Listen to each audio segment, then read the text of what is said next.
अस्सलाम वालेकुम students. Our next topic is close circulatory system. जैसा कि आप जो है वो मेरे चैनल को देख रहे हैं, खुशी है कि मुझे जो है वो आप स्टडी कर रहे हैं और फॉलो कर रहे हैं, डेली के डेली इसको रीड कर रहे हैं। तो हमारा नेक्स्ट आर्टिकल है क्लोज सर्कुलेटरी सिस्टम, जो कि प्रीवियस से ही रिलेट कर रहा है। क्लोज सर्कुलेटरी सिस्टम में क्या होता था कि ब्लड वेसल जो है वो आपस में कनेक्टेड होती थी और कहीं से भी वो टिश्यूज़ के साथ जो है वो डायरेक्ट उनका जो लिक्विड है वो कनेक्शन में नहीं होता था। अगर हम बात करें तो आपकी बुक पे अर्थवर्म की एग्जांपल दी है, इसमें भी बहुत डिफ़िकल्ट टर्म्स यूज़ की गई हैं। लेटरल साइड पे उन्होंने कहा है कि कितनी ज़्यादा लॉन्गिट्यूडनल जो है वो ब्लड वेसल्स होती हैं, कैसे वो मूव करती हैं, कमर्शियल ब्लड वेसल्स क्या हैं, तो ये स्ट्रक्चर से समझ आएगा। तो अर्थवर्म की स्ट्रक्चर को पहले समझते हैं, तो इसमें ब्लड कैसे मूव करता है, ये क्लोज्ड कैसे है, तो ये सारा का सारा इसके साथ है। आप कॉपी पेंसिल को अपनी को निकाल लें और साथ साथ मेरे ड्रा करें तो आपको समझ आ जाएगी। Firstly, I draw it from here.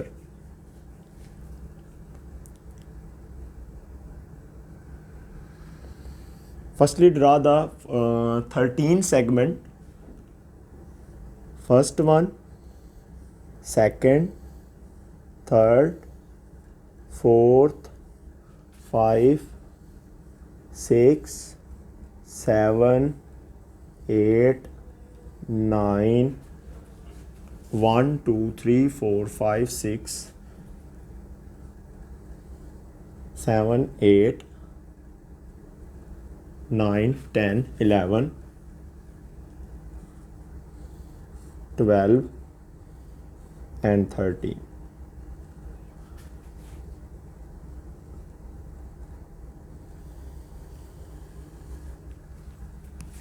पहले 13 सेगमेंट ही बहुत ज़्यादा इंपॉर्टेंस रखते हैं, इसीलिए जो है वो 13 सेगमेंट ही ड्रा किए हैं, बाकी सारा ड्रा नहीं करेंगे।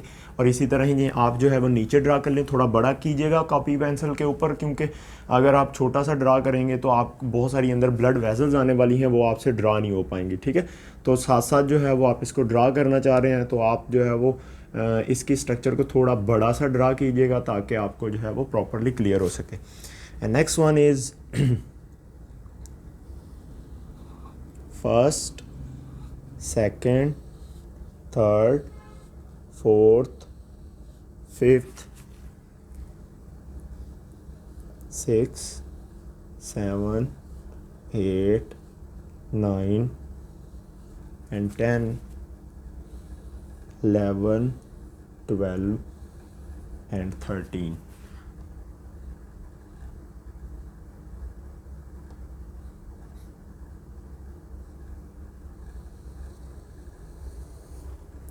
Like this.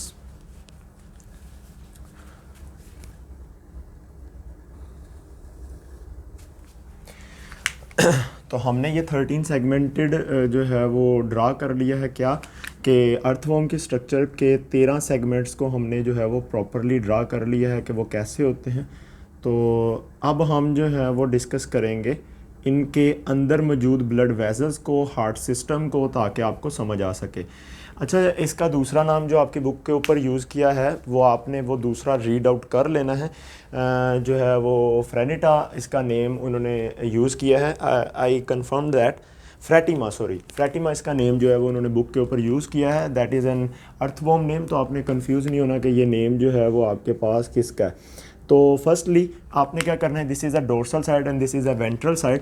तो डोर्सल साइड पर आपने एक चीज़, अच्छा जी, फर्स्ट पे आप ऐसा करेंगे, दरमियान में जो है वो एक गैस्ट्रिक कैविटी को ड्रा कर लें, gastric cavity, and this gastric cavity is very important for the next whole. तो फर्स्टली आप क्या करेंगे, यहाँ से एक जो है वो लाइन को ड्रा करें and this line goes to there and next line is again toward the mouth, and this is the anterior side and this is the posterior side. तो इसको हम नाम दे देते हैं कि ये आपके पास क्या है, this is called gastric cavity. Gastric cavity आपने याद रखना है, गैस्ट्रिक कैविटी में, गैस्ट्रिक कैविटी के या फिर एसोफिगस के इर्द गिर्द जो है वो हार्ट उनके अवेलेबल होते हैं, लेकिन वो 7 सेगमेंट से स्टार्ट होते हैं, 1 2 3 4 5 6 7।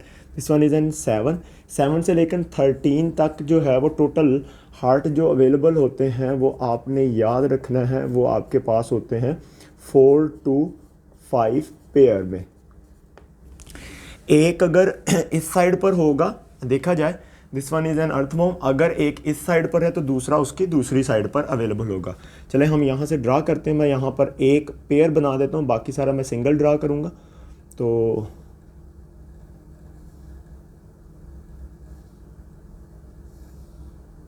फर्स्ट वन और दूसरा उधर कैसे होगा वो आप लोगों को समझ आ रही होगी।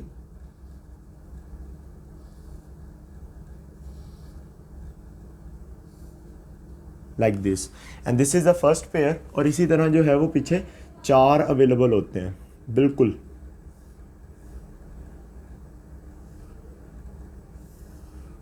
सेकेंड, और इधर पेयर होगा लेकिन मैं एक एक ड्रा कर रहा हूँ। थर्ड,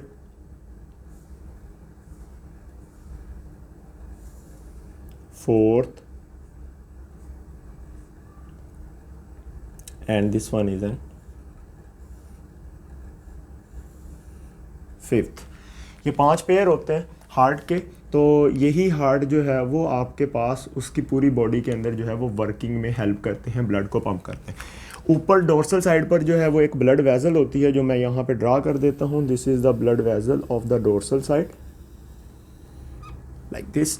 डोर्सल साइड पर ब्लड वेजल होती है, and this blood vessel is known as, इसका नेम क्या होता है, this is called dorsal blood vessel. Dorsal blood vessel क्योंकि डोर्सल साइड पर अवेलेबल होती है। And this dorsal blood vessel is attach by the help of the branches toward the heart pair. आपको समझ आ रही होगी, एक इधर है तो दूसरा दूसरे के साथ होगा, एक इधर है तो दूसरा जो है वो दूसरे पेयर के साथ होगा, पेयर के पार्टनर के साथ। एक इधर है ब्रांच तो दूसरे दूसरे के साथ होगी। इस तरह ये जो है वो अटैच्ड होते हैं, इधर पेयर अवेलेबल होगा ना। तो ये अटैचमेंट है यहाँ पर। लेकिन यहाँ पर 13 सेगमेंट से आगे जाते हुए जो डोर्सल ब्लड वेजल होती है, इसकी मूव जो डायरेक्शन होती है वो टूवर्ड द हार्ट की तरफ होती है। इसमें डायरेक्शन इस तरफ को ही होती है, लेकिन याद रखिएगा आपके पास पीछे को जाते हुए, मैंने रेड इन कलर में क्यों ड्रा किया है, तो इसके टूवर्ड माउथ की तरफ आते हुए और बैक को जाते हुए जो है ना, इसके 2 फंक्शन की वजह से इसको नाम दे दिए जाते हैं। 13 से पहले वाली जो होगी इसका फंक्शन होता है, डोर्सल वाली का फंक्शन क्या होता है, डिस्ट्रीब्यूटिव। ये ब्लड ऊपर से जो आ रहा है उसको हार्ट में डिस्ट्रीब्यूट करवाती। लेकिन पीछे वाली का काम क्या होता है, it act as a collecting vessel. Collecting vessel के तौर पे एक्ट करती है, मतलब ये इर्द गिर्द से सारा जो है वो सिलेंट्रोन से ब्लड को कलेक्ट करेगी, ये आपको आगे पता चल जाएगा, लेकिन ये डिस्ट्रीब्यूट करती है। तो जैसे ही हार्ट को ब्लड पहुंचता है तो हार्ट इनको किस डायरेक्शन में मूव करवाता है, नीचे को। हार्ट इनको नीचे को मूव करवाते हैं, toward from dorsal blood vessel to the ventral blood vessel. यहाँ पर होगी वेंट्रल ब्लड वेजल जो कि यहाँ पर अवेलेबल होगी, लाइक दिस। नीचे ब्लड वेजल अवेलेबल होगी 13 तक, और ये अटैच्ड होती है किसके साथ, हार्ट के साथ, इस तरह, like this.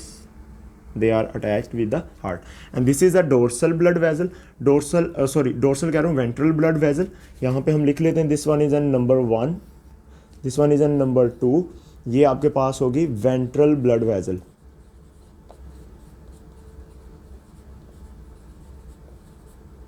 Ventral blood vessel जो है ये कनेक्टेड होती है, तो ब्लड इधर से आएगा तो इसमें चला जाएगा, ये नीचे वाली में चला जाएगा।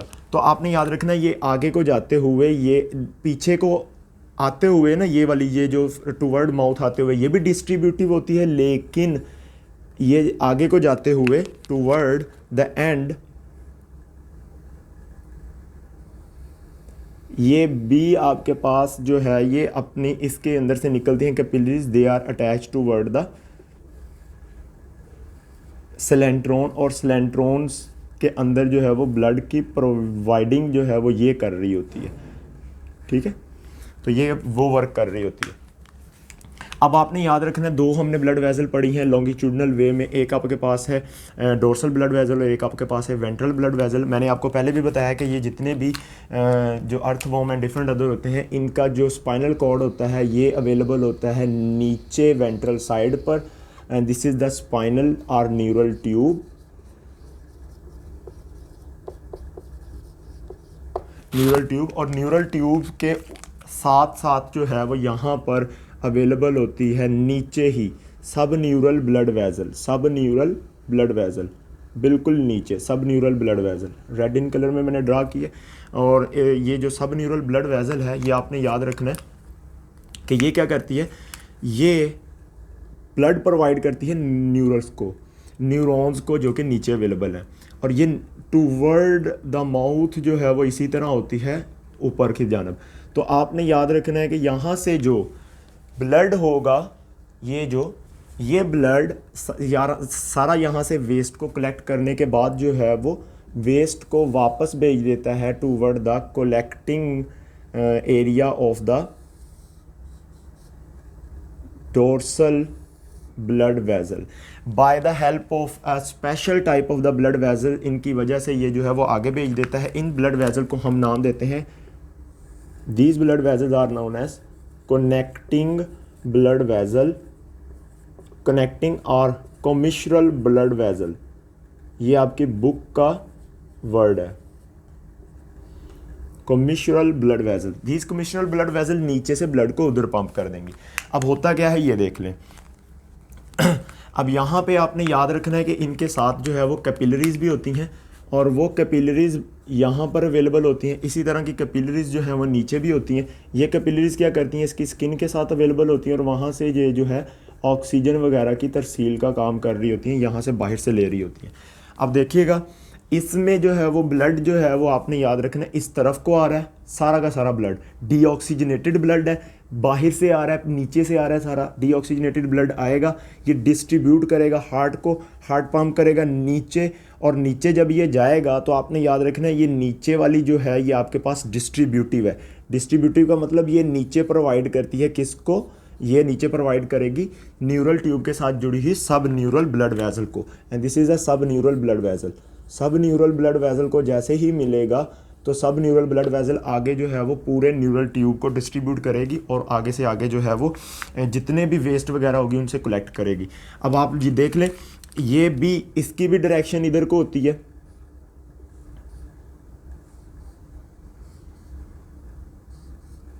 And this is also have the same direction. तो सेम डायरेक्शन में कभी भी मूव करते हुए चीज़ें जो है वो ट्रांसपोर्ट नहीं हो सकती। तो इसमें ट्रांसपोर्टेशन के लिए आपने याद रखना है इनके दरमियान जो है वो अवेलेबल होती हैं ये कॉमिशरल, ये नीचे वाले एरिया से ऊपर प्रोवाइड करती हैं, और जिसकी मदद से आप देख लें ये सारी की सारी कनेक्टेड है हार्ट के साथ। Therefore it is called close circulatory system. I hope कि आपको जो है वो ये सारा का सारा जो है वो क्लियर हो गया होगा। अगर किसी को कोई भी परेशानी है तो आप लोग जो है वो मुझे कमेंट कीजिएगा किसी पॉइंट पर। बस आपने याद रखना है कि इसकी डोर्सल और वेंट्रल साइड पे कौन कौन सी ब्लड वेसल्स हैं। This is a ventral blood vessel, this is a dorsal, और दरमियान में जो मौजूद होती हैं कॉमिशरल होती हैं, लेकिन एक न्यूरॉन के नीचे पाई जाती है called sub neural blood vessel. Hope for the best. अल्लाह हाफिज़।